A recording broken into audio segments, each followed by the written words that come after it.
ನೀವಿನ್ನೂ ಸತ್ಯ ಬೇಕಂದರೆ ಆ ನಾಗೇಂದ್ರ ಮತ್ತು ಗೌತಮು ಮತ್ತು ಸಿದ್ದೇಗೌಡರು ಅಕೌಂಟೆಂಟು ಇವ್ರು 3 ಜನನ ವಿಚಾರಣೆ ಮಾಡಿದ್ರೆ ಗೊತ್ತಾಗುತ್ತೆ. ಇವತ್ತು ಅವ್ರು ಸತ್ಯ ಬಿಡೋಲ್ಲ, ಯಾರು ಹೇಳ್ಕೊಟ್ರು, ಯಾರು ಮಾಡಿಸ್ತಾಯಿದ್ರು ಅಂತ. ಮುಂದಿನ ದಿನಮಾನಗಳು ಹೇಳ್ತಾರೆ. ಇಟ್ಕೊಂಡಿರಿ ವಿಷಯನ, ಯಾರು ಹೇಳ್ಕೊಡ್ತಾಯಿದ್ರಿ ಈ ಥರ ಎಲ್ಲ ಚೇಷ್ಟೆ ಮಾಡೋಕ್ಕೆ ಅಂತ. ಯಾಕಂದರೆ ಎಲ್ಲ ಕಡೆ ತಿಂಗಳದ್ದು ಎಲ್ಲ ಪೇಮೆಂಟ್ ಆಗೋಗುತ್ತೆ. ನಿಮ್ಗೆ ಗೊತ್ತಿರಾಗೆ ನಮ್ಮ ಮಠದಲ್ಲಿ ಎಲ್ಲ ಕಡೆಯೂ ಇವರು ಸುಮ್ಮನೆ ಇಟ್ಕೊಂಡು ಈ ಥರ ಆಟ ಆಡಿಸೋದು, ಚೇಷ್ಟೆ ಮಾಡೋದು, ಈ ಥರ ತೊಂದರೆ ಕೊಡೋದಕ್ಕೆ. ನಾವು ಮಾತಾಡ್ತಾ ಇರೋದು ಶ್ರೀ ವಿದ್ಯಾಧರನಾಥ ಸ್ವಾಮೀಜಿಯವರು ಅಂತೇಳಿ, ಶ್ರೀ ಆದಿಚುಂಚನಗಿರಿ ಮಹಾಸಂಸ್ಥಾನ ಮಠ. ಇವತ್ತು 10 ಜುಲೈ 2024 ಇಸ್ವಿ ನಾವು ವಿಜಯನಗರ ಮಠಕ್ಕೆ ಹೋಗಿದ್ವಿ. ಬಹುಶಃ ಸಮಯ ಒಂದು ಗಂಟೆ ಅನಿಸುತ್ತೆ. ಆಗ ನಾವು ಮಠಕ್ಕೆ ಹೋದಾಗ 1 ಗಂಟೆ ಸಮಯ. ಆಗ ಅಲ್ಲಿ ಡ್ರೈವರ್ ಶಿವಕುಮಾರ್ ಅಂತ ಹುಡುಗ ಇದ್ದಾನೆ. ಅವನು ಮೊದಲಿಂದನೂ ಚೇಷ್ಟೆ, ಆತನ ಕೈಲಿ ಚೇಷ್ಟೆ ಮಾಡಿಸೋದು. ಈ ಗೋಪಾಲ್ ಇಂಜಿನಿಯರು ಆ ಥರ ಒಂದಷ್ಟು ಜನ ಹುಡುಗರನ್ನ ಅಲ್ಲಿ ಇಟ್ಕೊಂಡಿದ್ದಾರೆ ಹಾಸ್ಟ್ಲಲ್ಲಿ, ಮಠದಲ್ಲಿ ಸುಮ್ಮನೆ ಅದು ಕೆಲಸ ಮಾಡ್ಕೊಂಡಿರೋದು. ಆಮೇಲೆ ಈ ಥರ ಎಲ್ಲ ಯಾರ ಮೇಲಾದರೂ ಆಕ್ರಮಣ ಮಾಡಬೇಕು, ಹೊಡಿಬೇಕು, ಹಿಡ್ಕೊಬೇಕು ಅಂದರೆ ಅವ್ರನ್ನೆಲ್ಲ ಅದಕ್ಕೆ ಬಳಸ್ಕೊಳ್ಳೋದು. ಆ ರೀತಿ ಒಂದು ಚಟುವಟಿಕೆ. ಅದರಲ್ಲಿ ಈ ಶಿವಕುಮಾರ್ ಅನ್ನೋನು ಇದ್ದಾನೆ. ಅವನು ಭಾಳ ದಿವಸದಿಂದ ಚೇಷ್ಟೆನೆ. ನಾನು ಹುಡುಗ ಅಂತ ಸುಮ್ಮನೆ ಇರ್ತಿದ್ವಿ. ಆದರೂ ಇವತ್ತು ಭಾರಿ ತರಲೆ ತೆಗೆದಿದ್ದ ಅದು. ಆಮೇಲೆ ಪೊಲೀಸವರು ಬಂದಿದ್ದರು ಮಠದಲ್ಲಿ. ಅದಕ್ಕೆ ಈಗ ನನಗೆ ಅಲ್ಲಿ ಭಾಳಷ್ಟು ಬೆಳವಣಿಗೆಗಳು ನೋಡಿದೆ. ಎಲ್ಲರೂ ಭಾವಗಳನ್ನೆಲ್ಲ ಗಮನಿಸಿದೆ ನಾನು. ಒಟ್ಟು ಟೋಟಲಿ ಅಲ್ಲಿ ಇದ್ದಂಥದ್ದು ನಮ್ಮ ಮೇಲೆ ಆಕ್ರಮಣ ಮಾಡಬೇಕು ಅಂತಕ್ಕಂಥ ಇಂಟೆನ್ಷನ್ ಅನ್ನೋದು ಸ್ಪಷ್ಟ ಆಯಿತು. ಇವತ್ತು ನಮ್ಮ ಕಣ್ಣಾರೆ ಕಂಡ್ವಿ. ಹಾಗಾಗಿ ಇನ್ಮೇಲೆ ನಾವು ವಿಜಯನಗರ ಮಠಕ್ಕೆ ವಾರದಲ್ಲಿ 2-3 ದಿನ ಅವಾಗವಾಗ ಹೋಗ್ತಾನೆ ಇರ್ತೀವಿ. ಏನು ಕೆಲಸ ಇಲ್ಲ. ಯಾವಾಗ ಇದು ನೋಡಿದ್ವೋ, ಯಾಕಂದರೆ ಇನ್ನೂ ನಮಗೆ ತಡ್ಕೊಳೋಕ್ಕಾಗೋದಿಲ್ಲ. ನಾವು ಬೇರೆಯವ್ರ ರೀತಿ ಎದುರ್ಕೊಳ್ಳೋರಲ್ಲ, ಜೊತೆಗೆ ಯಾರಿಗೂ ಎದುರಿಸೋರು ಅಲ್ಲ. ಯಾಕಂದರೆ ಇವತ್ತು ನಾನು ನೋಡಿದಂಥ ದೃಶ್ಯನ ನಾನು ನೋಡಿದಾಗ ಇನ್ನೂ ನಾವು ಮೌನ ಇರೋದ್ರಲ್ಲಿ ಅರ್ಥ ಇಲ್ಲ. ಸುಮ್ಮನಿದ್ದಷ್ಟು ನಮಗೆ ನಾವೇನೋ ತೊಂದರೆ ಮಾಡ್ಕೊಂಡಂಗೆ ಅನ್ನೋದು ನನಗೆ ಅಲ್ಲಿ ಸ್ಪಷ್ಟವಾಗಿ ಕಾಣಿಸ್ತು. ಹಾಗಾಗಿ ನೋಡೋಣ ಯಾವ್ಯಾವ ಹುಡುಗರನ್ನ ರೆಡಿ ಮಾಡ್ಕೊತಾರೆ, ಯಾವ್ಯಾವ ಪೊಲೀಸವ್ರನ್ನ ಕರೆಸ್ತಾರೆ ಅನ್ನೋದು ಗೊತ್ತಾಗುತ್ತೆ ನಾಳಿನ ದಿನಮಾನಗಳಲ್ಲಿ. ಇದನ್ನು ನಾನು ಬೇರೆಯವ್ರಿಗೆಲ್ಲರಿಗೂ ಕೂಡ ಸೋಷಿಯಲ್ ಮೀಡಿಯಾದಲ್ಲಿ ಶೇರ್ ಮಾಡಿದ್ದೀನಿ ವಿಷಯ. ಇವಾಗ ಡೇಟು ಕೂಡ ಹೇಳಿದ್ದೀನಿ, ಇಟ್ಕೊಂಡಿರಿ. ಯಾವ ವಿಚಾರಕ್ಕೆ ಹೋದೆ ಅಂದರೆ, ಈ ಮೇ ಮತ್ತು ಜೂನು ತಿಂಗಳಲ್ಲಿ ನಾವು ನಾಯಿ ಫುಡ್ ತೊಗೊಬರ್ತಾಯಿದ್ವಿ. ನಾಯಿಗಳಿಗೆ ಫುಡ್ ತೊಗೊಂಬರ್ತೀವಿ, ಡಾಗ್ ಫುಡ್ಡು. ಅವರು ಬಿಲ್ ಕೊಟ್ಟಿಲ್ಲ, ನಾವು ಕೊಡೋದಿಲ್ಲ ಅಂತ ಹೇಳಿದ್ರು. ಇವತ್ತು ಹೋಗಿದ್ವಿ ಬೆಳಿಗ್ಗೆ 11 ಗಂಟೆಗೆ. ಅವರು ಆಯ್ತಪ್ಪ ಹಾಕ್ಸ್ಕೊಡ್ತೀವಿ, ಬೇಗ ಹಾಕ್ಸ್ಕೊಡ್ತೀವಿ, ಕೊಡಿ ಇನ್ನೊಂದು ವಾರದಲ್ಲಿ ಅಂದೆ. ಇಲ್ಲ, ನೀವು ಅದು ಫಸ್ಟ್ ಕ್ಲಿಯರ್ ಮಾಡಿ ಆಮೇಲೆ ಕೊಡ್ತೀವಿ ನಾವು ಅಂತ ಹೇಳಿದ್ರು. ಇನ್ನೇನು ಮಾಡೋದಂತೇಳಿ ಅಲ್ಲಿಂದ ಸೀದಾ ವಿಜಯನಗರಕ್ಕೆ ಹೋದೋ.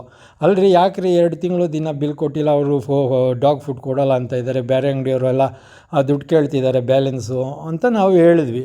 ಆಯ್ತಾಯ್ತು ನಾಳೆ ಹಾಕಿದ್ವಿ ಅಂತ ಸ್ವಾಮಿನಾಥ ಸ್ವಾಮೀಜಿಯವರು ಮತ್ತು ಸಿದ್ದೇಗೌಡರು ಇಬ್ಬರೂ ಹೇಳಿದ್ರು. ಮತ್ತು ಇಷ್ಟು ದಿನ ಏನು ಮಾಡ್ತಾಯಿದ್ರು? ಹಾಗಾಗಿ ನಾವು ಸ್ವಲ್ಪ ಜೋರಾಗಿ ಮಾತಾಡಿದ್ವಿ. ಮತ್ತು ಇಷ್ಟು ದಿನ ಏನ್ರಿ ಮಾಡ್ತಾಯಿದ್ರಿ?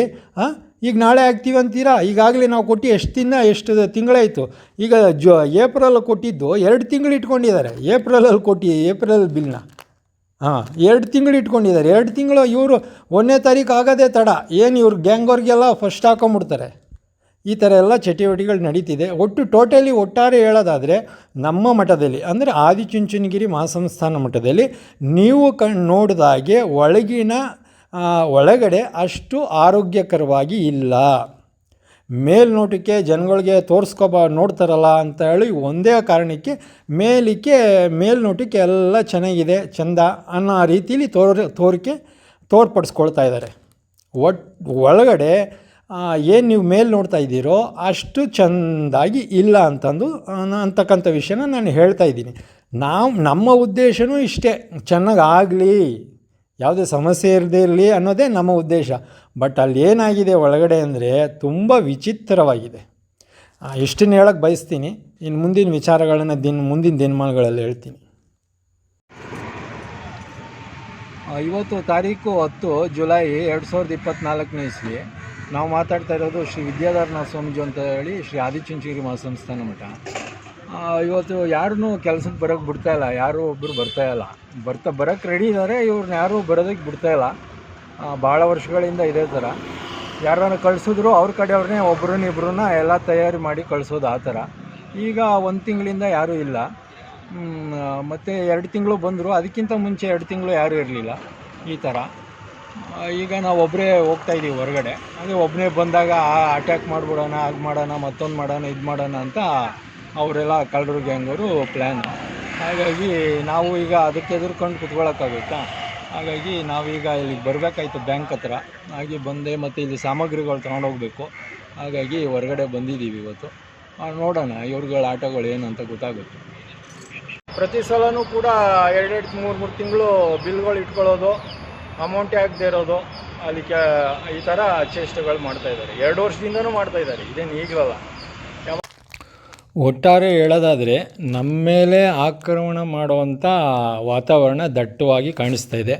ಯಾಕಂದರೆ ವಾಮಾಚಾರ, ಮಂತ್ರವಾದಿ, ಪೂಜೆ ಅವುಗಳೆಲ್ಲಿಂದ ಏನೂ ಆಗ್ತಾಯಿಲ್ಲ. ಭಾಳ ವರ್ಷಗಳಿಂದ ಭಾಳಷ್ಟು ಕೋಟಿಗಳು ಖರ್ಚು ಮಾಡಿದ್ದಾರೆ, ಈಗಲೂ ಇವತ್ತಿಗೂ ಮಾಡ್ತಾಯಿದ್ದಾರೆ. ಹಾಗಾಗಿ ಭಾಳಷ್ಟು ತರಲೆ ರೌಡಿಗಳಿಗೆಲ್ಲರಿಗೂ ಕೂಡ ಡೀಲ್ ಕೊಟ್ಟಿದ್ದಾರೆ. ಅದು ಭಾಳಷ್ಟು ಜನಕ್ಕೂ ಗೊತ್ತಿದೆ ಭಾಳ ವರ್ಷದಿಂದ. ಅವ್ರ ಹೆಸರು ಸಮಯ ಬಂದಾಗ ನಾವೇ ತಿಳಿಸ್ತೀವಿ, ಖುದ್ದಾಗಿ ಭೇಟಿ ಆದರೆ ತಾವು. ಸೊ ಮತ್ತು ಅವ್ರಗಳ ಜೊತೆನೂ ಕೂಡ ನಾನೇ ಫೋನ್ ಮಾಡಿ ಖುದ್ದಾಗಿ ಮಾತಾಡಿದ್ದೀನಿ ಕೆಲವೊಂದಷ್ಟು ಜನದ ಜೊತೆ, ಯಾರ್ಯಾರು ಇವ್ರಿಗೆ ಏನೇನು ಹೇಳಿದರು ಅವರು. ಯಾಕಂದರೆ ಅವರು ವೆರಿಫಿಕೇಷನ್ ಮಾಡ್ಕೊತಾರೆ ಯಾರು ಏನು ನಾವು ಅಂತ. ಆಗ ಆಮೇಲೆ ಅವ್ರ ಕಡೆ ಹುಡುಗರು ನಮ್ಮ ಸುತ್ತಮುತ್ತ ಓಡಾಡ್ತಿದ್ದನ್ನು ಕಂಡು ನಾನು ಅವರಿಗೆ ಫೋನ್ ಮಾಡಿ ಮಾತಾಡಿದ್ದೀವಿ. ಬಟ್ ಇವರು ಒಟ್ಟಾರೆ ಸೌಹಾರ್ದಯುತವಾಗಿ ನಮ್ಮ ಜೊತೆ ಕುಳಿತುಕೊಂಡು ಪ್ರೀತಿ, ವಿಶ್ವಾಸ, ಗೌರವದಿಂದ ಮಾತಾಡ್ತಾಯಿಲ್ಲ. ಅದು ಅಷ್ಟೇ ಇಷ್ಟಕ್ಕೆಲ್ಲ ಕಾರಣ ಆಗಿದೆ. ಏನು ಅವ್ರಿಗೆ ಏನು ನಾವು ಏನು ದುರಹಂಕಾರನೋ ಇಲ್ಲ ಅಹಂಕಾರನೋ ಇಲ್ಲ ಹಮ್ಮೋ ಇಲ್ಲ ನಾನು ಅಂತಕ್ಕಂಥದ್ದು ಏನು ಅನ್ನೋದು ನಮಗೂ ಗೊತ್ತಾಗ್ತಾಯಿಲ್ಲ. ನಾವೇ ಭಾಳಷ್ಟೇನು ಪ್ರತಿನಿತ್ಯ ಫೋನ್ ಮಾಡ್ತಾನೇ ಇದ್ದೀವಿ. ಫೋನು ಕೂಡ ರಿಸೀವ್ ಮಾಡ್ತಾಯಿಲ್ಲ, ಅದು ಅವ್ರಿಗೂ ಕೂಡ ಗೊತ್ತಿದೆ. ಆಮೇಲೆ ಇವರು ಊಟ, ತಿಂಡಿ, ಕಾಫಿ, ಟೀ, ನೀರು, ಹಾಲು ಇದರಲ್ಲೆಲ್ಲ ಮಿಕ್ಸ್ ಮಾಡೋದ್ರಲ್ಲಿ ಎಕ್ಸ್ಪರ್ಟ್ ಇದ್ದಾರೆ. ಅದರಲ್ಲೂ ಕೂಡ ತಾವು ಹುಷಾರಾಗಿರಿ. ಇದರ ಬಗ್ಗೆ ಹೇಗೆ ಏನು ಅಂತ ಹೆಚ್ಚು ವಿಷಯ ತಿಳ್ಕೊಬೇಕಾದ್ರೆ ಖುದ್ದಾಗಿ ನಮ್ಮನ್ನು ಭೇಟಿ ಆದರೆ ತಾವು ತಿಳ್ಕೊಳ್ಳೋಕೆ ಸಾಧ್ಯ ಆಗುತ್ತೆ. ಹೇಗೆ ಮಾಡ್ತಾರೆ, ಯಾರ್ಯಾರ ಕೈಲಿ ಮಾಡಿಸ್ತಾರೆ, ಯಾವ ಥರದಲ್ಲಿ ಮಾಡ್ತಾರೆ ಅಂತಕ್ಕಂಥದ್ದು. ಕೆಲವೊಂದು ಪೊಲೀಸು ಆಫೀಸರ್ಸು ಕೆಲವೊಬ್ಬರು, ಎಲ್ಲರೂ ಅಲ್ಲ, ಕೆಲವು ಪೊಲೀಸ್ ವ್ಯಕ್ತಿಗಳು ಅವರ ಒಂದು ಏಜೆಂಟಾಗಿ ಕೆಲಸ ಮಾಡ್ತಾಯಿದ್ದಾರೆ. ಅದು ತಪ್ಪು ಅಂತ ನಮ್ಮ ಅಭಿಪ್ರಾಯ. ಅವರು ಕೂಡ ವಿಚಾರನ ತಿಳ್ಕೊಳ್ಳಿ, ಸಂಪೂರ್ಣವಾಗಿ ಮಾಹಿತಿ ತಗೊಳ್ಳಿ. ಅವ್ರ ಹತ್ರನೂ ತಗೊಳ್ಳಿ, ನಮ್ಮ ಹತ್ರನೂ ತಗೊಳ್ಳಿ, ಸಂತೋಷ. ನಾವೇನು ಬೇಡ ಅಂತ ಹೇಳೋದಿಲ್ಲ. ನಮ್ಮಿಂದೆ ಇವರು ನಿಮ್ಮೆಲ್ಲರಿಗೂ ಕೂಡ ಏನೇನು ವಿಚಾರ ಏನೇನು ಹೇಳ್ಕೊಂಡಿದ್ದಾರೋ ಗೊತ್ತಿಲ್ಲ. ನಮಗೆ ಗೊತ್ತಾದರೆ ನಾವು ತಕ್ಷಣವೇ ನಾವು ರಿಪ್ಲೈ ಮಾಡ್ತೀವಿ, ಆನ್ಸರ್ ಮಾಡ್ತೀವಿ ಅದಕ್ಕೆ.